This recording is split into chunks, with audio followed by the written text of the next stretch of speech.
Right now, mga kababayan, nandito kami sa Bicol Regional Training Hospital with the Speaker Martin Romualdez, with Governor Tonico, ayan po, and Congressman Joey nandito yata. Siksikan, todo. Ayan po, si Speaker Martin. Makita natin yung meeting natin Tara kay Legazpi para mag-explain papaikutin ka na yung breaking ng Legazpi Hospital. Ito yung hospital. Dito na tayo. Site visit yung ating. Ayan.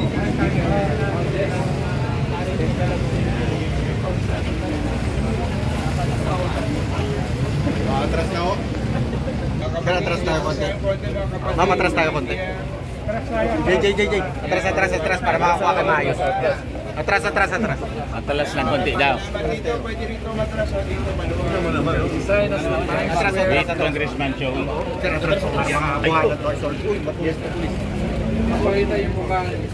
Ay, tusok. So, ini-inspection niya yung project dito sa BRTTH. Atras daw. So, this is the Legacy Hospital, funded ng ating gobyerno. From compound ito ng Bicol Regional Training and Teaching Hospital, mga kababayan. So ito yung construction site, mga kababayan, ng Legacy Hospital. Dati bakante ito. Yun ang old building, mga kababayan, ng Albay Provincial Hospital siya. Tapos was converted as Bicol Regional Training and Teaching Hospital. And this time, Legacy Hospital po. Ay, pasan pa kawang po naman. Ayan po. Magkala ko kailangan pasalo sa linya. Under construction siya. Magkatakuha nyo. Opo. Dito lang tayo, ma'am. Si Kong Joey. Kong! Ingat ha, baka Opo. Si Speaker Martin, mga kababayan. Hello po, Speaker. Dante Maravilla, sir. Ayan. So, lapit tayo, mga kababayan. Lapit tayo dito. I will simplify. You want things done? Si Kong Joey, mga kababayan.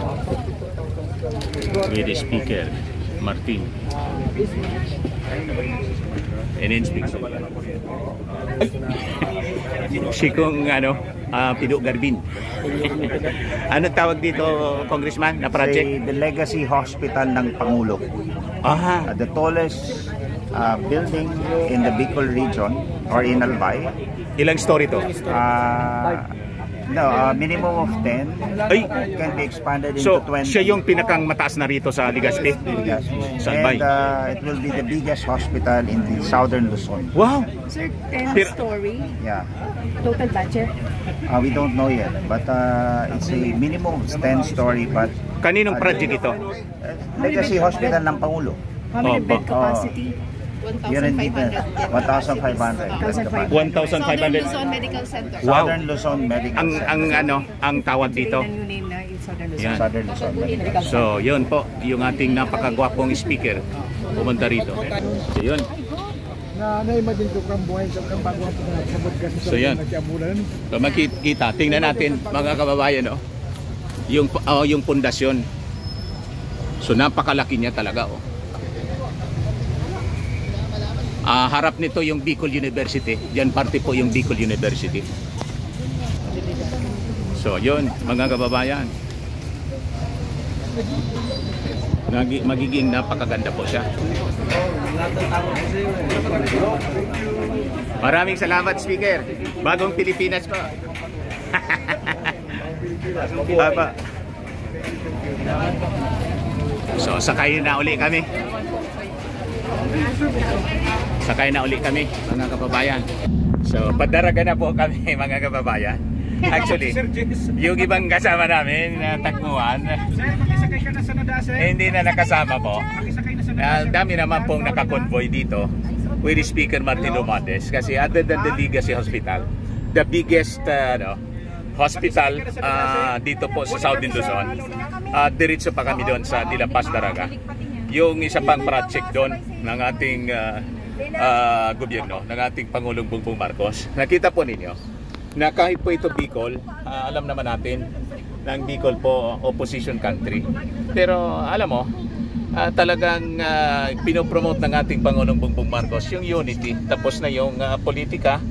So kahit hindi siya nanalo dito kasi this is Robredo country, pero hindi niya po hindi niya pinapabayaan. Ganun ang tunay na leader, mga kababayan.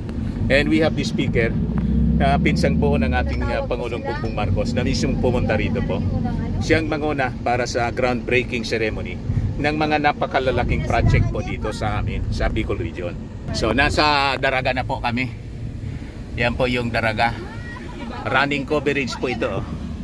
Yung ibang mga kasama namin na iwan doon sa Bicol Regional Training Hospital. Yes po. Pero mga kababayan, na lang po sa iba't ilang daming nakakonvoy po na sasakyan, service po ng Bicol Party List, Congressman Saldico, mga kababayan.